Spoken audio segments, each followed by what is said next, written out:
Mon nom c'est Enrique Martinez, je viens d'un centre de recherche qui s'appelle CEAZA, qui est marqué dans l'écran, du Chili, qui se trouve à 30 degrés de latitude sud, dans une zone très aride. C'est pour ça que le centre s'appelle, en français, ça serait Centre des études approfondies aux zones arides. Et le but, c'est d'étudier les changements climatiques et les effets sur les milieux naturels et cultivés, marins et terrestres. Je veux remercier Didier de m'avoir invité.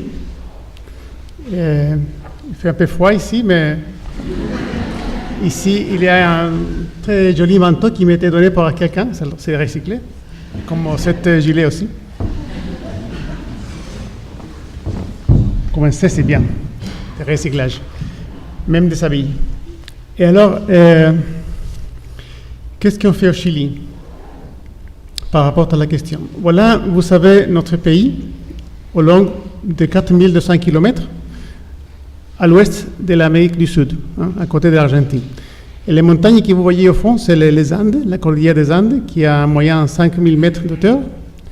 Et il y a 185 km en moyenne entre la montagne des Andes et une petite chaîne de montagnes côtières, mais qui quand même, il y a parfois 2000 mètres de hauteur.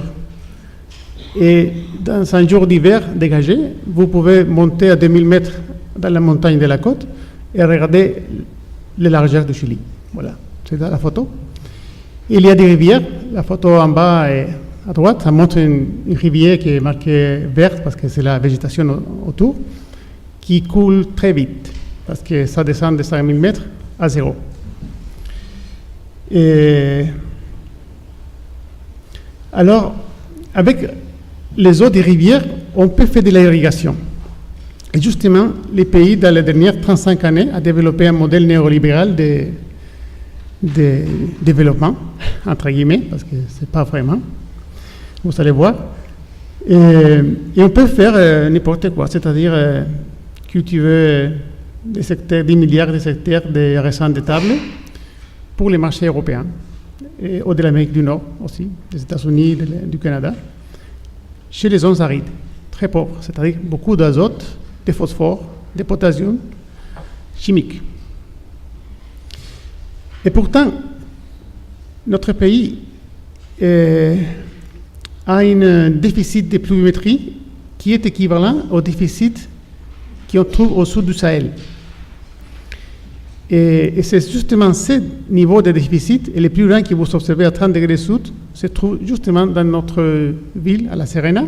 Il y a une station météorologique qui a 100 ans. Et là, on retrouve le même niveau dans les 100 ans passés de déficit. On a descendu en moyenne de 170 mm de pluie par an à 70 mm par an. C'est-à-dire qu'il ne pleut plus que 70 mm en moyenne par an. Et pourquoi? Parce qu'on a un courant froid, que c'est le courant du Humboldt, vous le voyez avec une flèche bleue, qui court de l'Antarctique vers le nord, vers le Pérou, l'Équateur. Mais parfois, cette courante il y a un contre-courant du nord, qui c'est le courant nord de El Niño. Comme ça, on a la variabilité El Niño, la Niña. Et maintenant, ça fait 7 ans qu'on est sur le processus la Niña. Le courant froid, ça mène un climat très sec. Et c'est le Niño qui amène la pluie. Et alors, ça c'est un paysage typique depuis plusieurs années, une rivière qui n'a pas d'eau. Et vous allez voir ici, il y a un barrage qu'ils ont fait pour stocker l'eau, mais comme l'eau est pluviale et plutôt neige, il ne neige pas assez dans la montagne à notre latitude, on n'a pas assez d'eau d'effondrement de neige pour remplir nos stockages d'eau dans des barrages, des lacs artificiels. Et vous allez voir les flèches, il indique une photo de février 2012, il avait juste 25% de sa capacité. Là, on peut marcher au fond des lacs artificiels. Et maintenant, il est à 15%.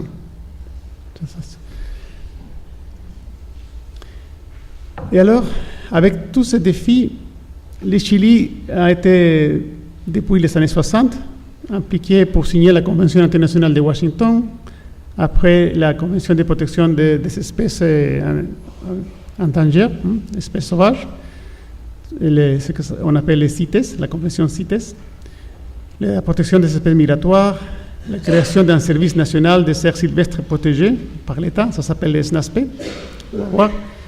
Et Chili a signé la convention intérieure de 92, la convention de protection de la diversité biologique en 95, et la convention des Nations Unies pour lutter contre la désertification et la politique nationale pour le développement durable aussi, en 98. Et ça fait récemment, le Chili a créé le ministère de l'Environnement. C'est un nouveau ministère. Ça, c'est très, très récent. Et alors, ça fait que les surfaces protégées par tout ce réseau des parcs nationaux, des réserves nationaux, des monuments nationaux, ça, par rapport, le pays a 777 000 km² en moyenne, c'est-à-dire, pas moyen, je ne me rappelle pas bien, ça c'est un chiffre que j'ai mis, parce que c'est qui est sûr que de toute cette surface, on n'a que 18% qui est protégé.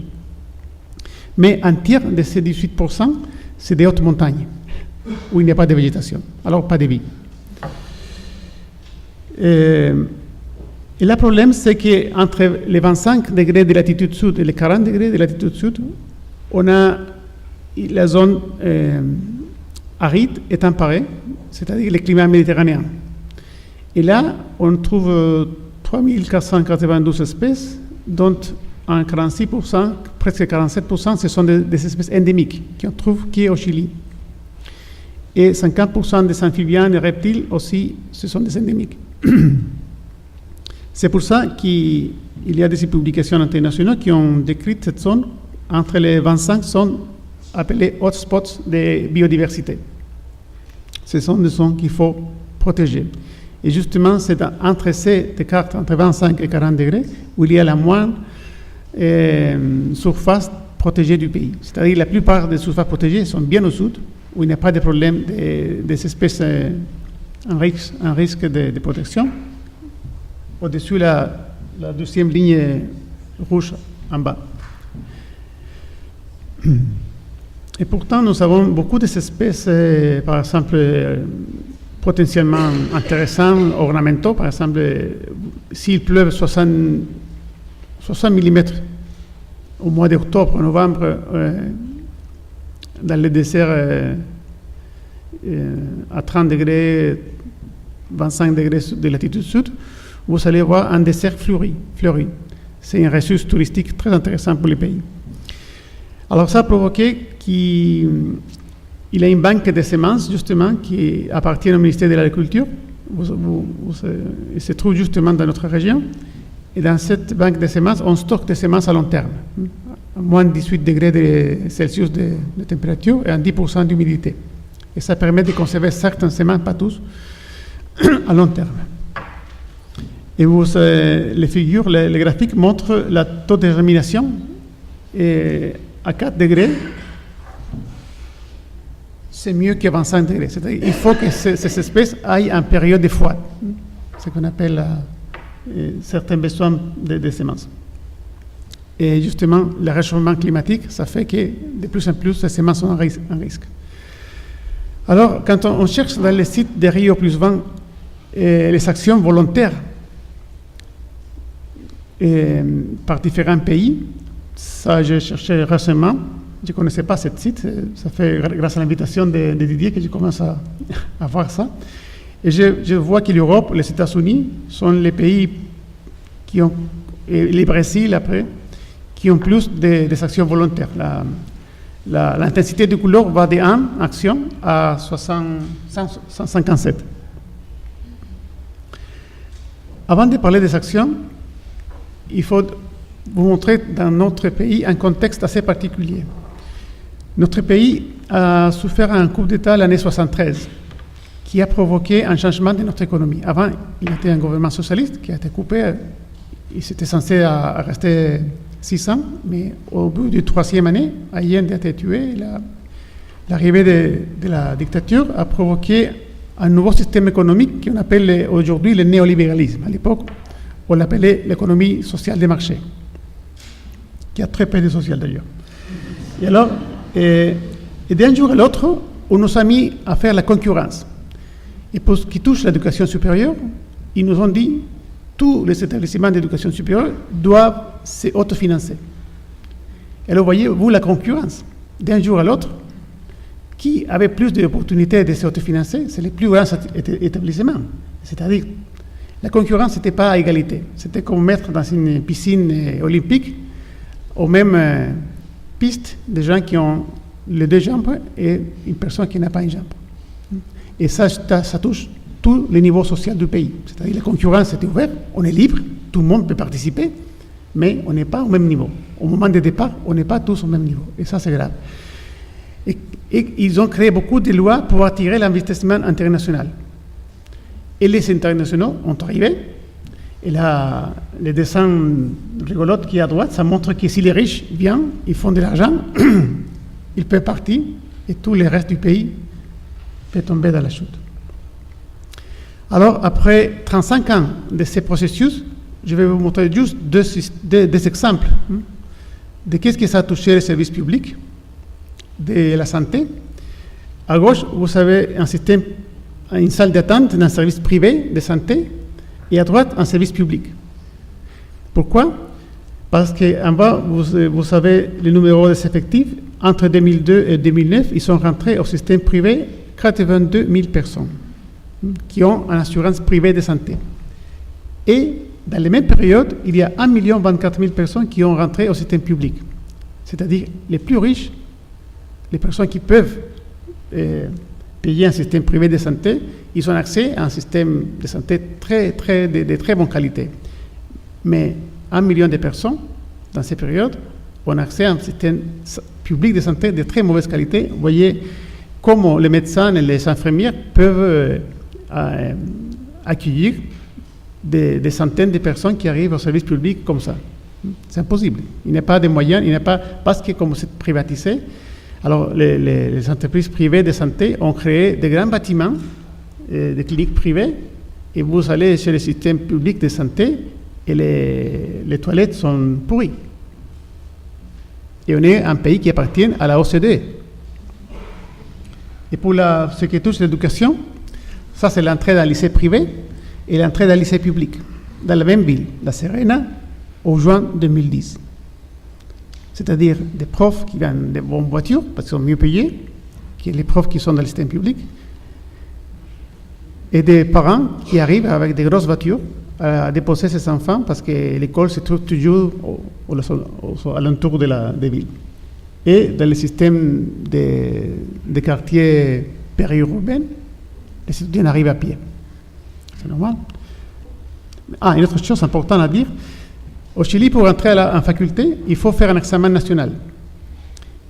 Et si on classe, il y a beaucoup de statistiques au-dessus, mais on peut classer les établissements par la moyenne des résultats obtenus dans le test national. On a des années et des années de statistiques. Et les derniers résultats montrent, par exemple, que si on classe les 100 meilleures notes moyennes d'établissements, on trouve que 98% sont privés et 2% sont publics. Et ces 2 établissements publics se trouvent à Santiago du Chili, où il habite un tiers de la population. Et là, on trouve pour mettre un enfant dans cette école publique, il faut tuer un autre, parce que c'est une sélection énorme. C'est pas lié à une carte. On n'a pas de carte scolaire au Chili. Scolaire. On n'a pas de carte scolaire au Chili. Alors, il faut avoir de bonnes notes pour être un élève d'un établissement public. Et comme ça, c'est facile à être entre les meilleurs, n'est-ce pas? Et c'est de ces 2 établissements publics qui sont très réputés et reconnus au Chili, et la plupart de nos présidents de la République ont sorti de ces écoles publiques. Mais maintenant, ils ont laissé l'éducation chilienne à la marée des systèmes privés. Ça touche l'agriculture aussi. Il me reste 3 minutes. Et l'agriculture, c'est juste pour montrer la croissance d'arbres fruitiers d'exportation. Et les quinoa, une plante cultivée dans laquelle je travaille depuis 10 années, et il y a une très faible quantité, qui ça représente un 0,7% de la surface du Chili. Par contre, en Bolivie, au Chili, on trouve 1500 hectares et en Bolivie, 50 000 hectares. Notre pays n'est pas un pays pauvre. Le niveau de pauvreté, vous voyez, c'est la ligne rouge horizontale, c'est 2 dollars par jour. Et un travailleur de l'agro-industrie chilienne d'exportation, dans les dernières années, entre l'année 60 et l'année 2005, ils sont montés jusqu'à 6 000 dollars par jour. Mais il faut voir que la moyenne des salaires chiliens annuels, c'est 14 000 dollars annuels, la moyenne du pays. Mais la dette moyenne, c'est 58% du salaire. C'est-à-dire qu'on est un pays énormément endetté. Alors, comment on peut évaluer ça? La pauvreté a diminué entre 1987 et 2000, mais le coefficient Gini des salaires est très haut et n'a pas changé entre 1987 et 2000. C'est un coefficient qui mesure la inégalité des salaires. Mais si vous voyez la inégalité par rapport à la propriété de la terre, ce qui est rouge dans le graphe qui est en dessous et à gauche, entre 1997 et 2007, il y a un index d'inégalité énorme, c'est-à-dire beaucoup de terres dans très peu de mains.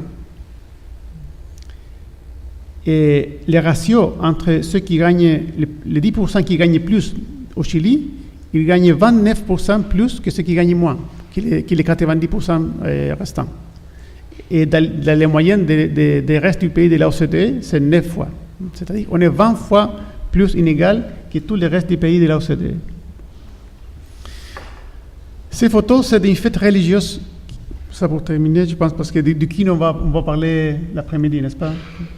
Je vais arrêter ici, juste avec ces photos, pour montrer à quel point on est un pays où le développement existe, mais n'est pas durable. Cette fête religieuse, ça se passe dans notre région. Il a une histoire de 400 ans. Pour faire une comparaison, la cathédrale que vous avez à côté, c'est la cathédrale de Clermont-Ferrand, a été construite dans l'année 1200. Les Espagnols ont arrivé au Chili l'année 1535, c'est-à-dire 235 ans avant l'arrivée des Espagnols au Chili, vous aviez déjà une cathédrale ici, à côté. Mais quand même, nous avons une basilique, que vous voyez dans la photo à gauche, en bas, où il y a 10 milliards de personnes qui viennent danser à la Vierge Marie. Et vous voyez la photo, la Vierge est au fond, la photo d'en bas, et les gens arrivent à un groupe qui se prépare toute l'année pour venir danser à la Vierge. Et quand ils sortent de la basilique, ils sortent sans donner le dos à la Vierge. C'est pour ça que la danse est faite, quand ils sortent un geste de respect à la Vierge. C'est une fête qui est en danger. Pourquoi? Ça, c'est une photo que j'ai prise ce matin de Google. Il a une mine de cuivre. Je n'ai pas un pointeur, mais ce qui est à droite, construite, c'est la ville. Et tout ce qui est à gauche, c'est une entreprise minière qui s'appelle El Carmen. El Carmen, c'est le nom de la Vierge. Et cette entreprise minière de cuivre et d'or est en train de faire la concurrence directe avec la ville. Imaginez-vous la pollution à laquelle elle est soumise la petite population qui habite à 1200 mètres d'auteur, dans ce village qui s'appelle Andacoyo. Ils sont vraiment en train de faire la croissance économique de cette entreprise minière. Ils vont couvrir la ville. La fête va disparaître. Il y a vraiment des mesures d'innovation ou d'initiatives privées au Chili, mais ce sont des grandes entreprises qui veulent compenser cette production de CO2. Ce n'est pas la population, ce n'est pas des mesures. Il y a un agenda 21 qui est impliqué. Elle est la ministre du ministère de l'Environnement. Il y a, par exemple, en bas un concours public sur la biodiversité pour le 2013. Ça, c'est le site web du ministère de l'Environnement. Il y a la certification pour les écoles qui veulent un peu suivre l'agenda 21. Ça existe. Et ça existe aussi en Colombie. Mais en Colombie, ils ont 20 ans d'expérience. 20 ans. Mais quand même, ils ont la guerre de la drogue qui est liée à l'exportation de cocaïne aussi. C'est-à-dire, il y a des grands défis dans l'Amérique latine à faire face. Je vais juste montrer la dernière photo, c'est parce que le quinoa va rester pour l'après-midi. Ce sont les étudiants de notre pays qui ont sorti à la rue pour se plaindre d'un pays qui n'est pas à égalité pour le développement. Ils n'ont pas été les travailleurs parce que Chili on a des travail. Même il y a des migrations des Péruviens, des Équatoriens, des Boliviens qui viennent travailler dans la saison de collecte, récolte des fruitiers d'exportation, ou pour les mines, ou pour faire des ménages. Mais c'est une immigration cachée, n'est pas bien accueillie par les gouvernements. Il n'y a pas un plan d'immigration chilien, mais ça existe. Il y a beaucoup de et même des professionnels. Il y a des médecins d'Équateur qui viennent travailler au Chili et des infirmiers parce qu'ils trouvent qu'ils sont mieux payés au Chili. Mais l'éducation est un défi énorme. Hier, on a eu des élections au Chili. Ce sont ça les résultats.